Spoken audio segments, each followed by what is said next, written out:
So after our very long special session in Jefferson City on Tuesday, which carried over to Wednesday morning, the Missouri Senate got together and voted 19-13 to approve of funding for stadium projects for the Chiefs and Royals. This vote took place and ended at exactly 2:27 a.m. Despite the dramatic debate that took place, you got to give a lot of credit to Governor Mike Kehoe and the Missouri Senators. A lot of people weren't sure if this was going to happen, and they got together.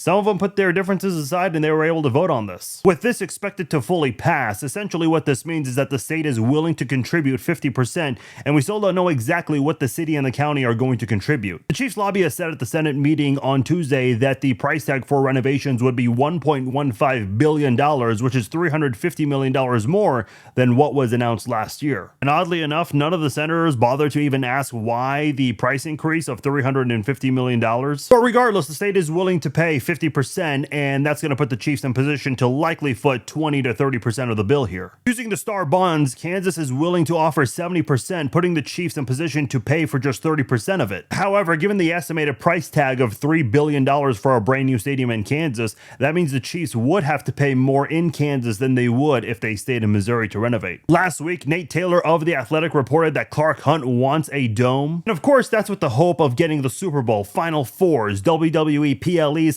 concerts, and many other major events. What it all comes down to is whether Clark Hunt wants an indoor stadium and if he's willing to pay a little bit more for it on the other side of the state line. If he does that, that'll guarantee a Super Bowl, and it could come with some other events along the way. The Chiefs will soon have the option to accept the offer from Missouri. Wouldn't surprise me if Kansas tries to up the ante, but what I do know is that the star bonds expire at the end of the month, and this saga, which has been going on for more than a year, will come to an end pretty soon, because once the star bonds expire, we will more than likely have all of our answers and know exactly what the Chiefs as well as the Royals will do by the end of the month.